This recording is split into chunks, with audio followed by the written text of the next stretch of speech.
Welcome to Trancescapes, Hypno-Slave Adventures. If you are under the age of 18 years, please find another podcast to listen to.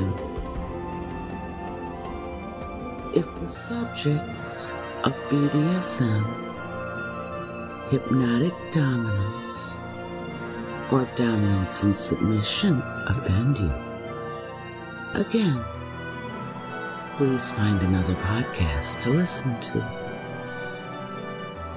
This podcast is intended for mature audiences, and the subject matter will become more intimate and kinky with each subsequent episode. This podcast is only made possible by my master's will and permission, and will only have such episodes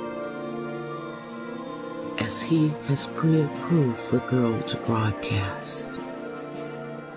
You've now been duly warned.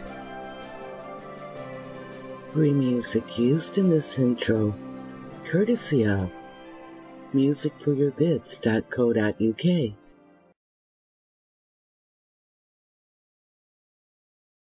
Good morning, sire.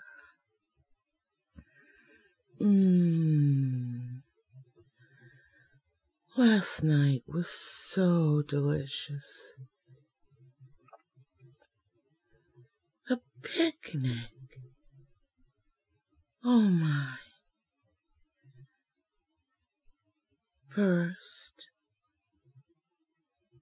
we went walking, hand in hand,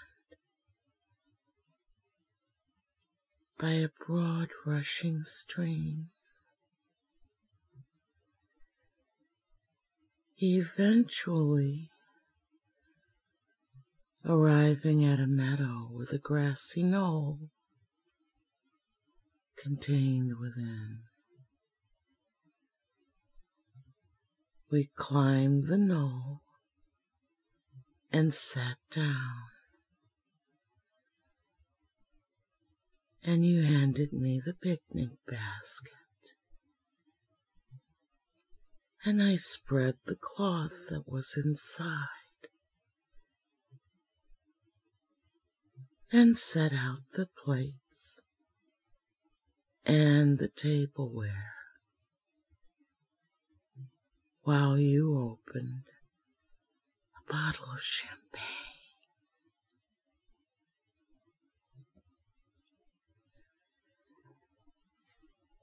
There were finger sandwiches and strawberries and cream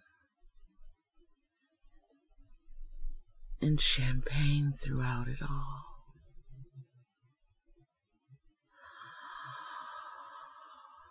And when we were done eating, sire leaned over and kissed girl,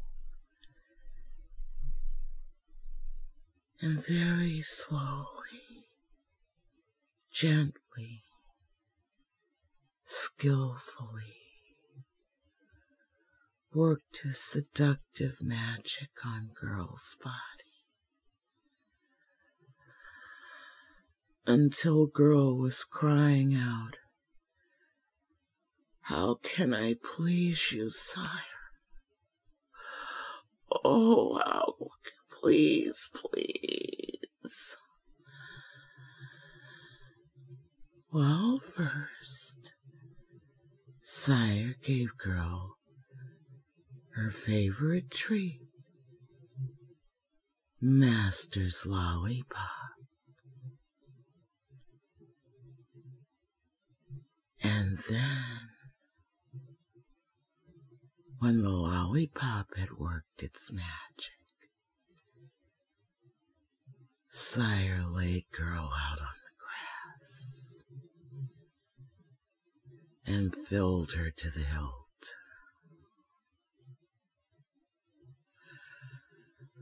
for hours and hours of subjective time. Girl received the ultimate pleasure torture.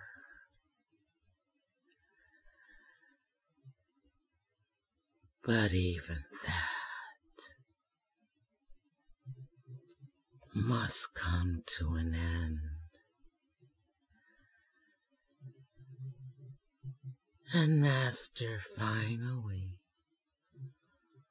allowed girl to come. And girl came and came and came for half an hour of subjective time. When sire finally allowed girl to calm down, he gave her another glass of champagne because girl was dehydrated from all of that orgasming. Holding it to girl's lips with his own tender hands. And then sire laid girl back on the grass and trusted girl enough to place his head between her breasts and fall asleep. Girl felt so honored to be sire's pillow. Sire slept for an hour, with girl watching over him. All the love she has for him welling up in her heart and overflowing, because at that point in time it seemed too much for her heart to contain.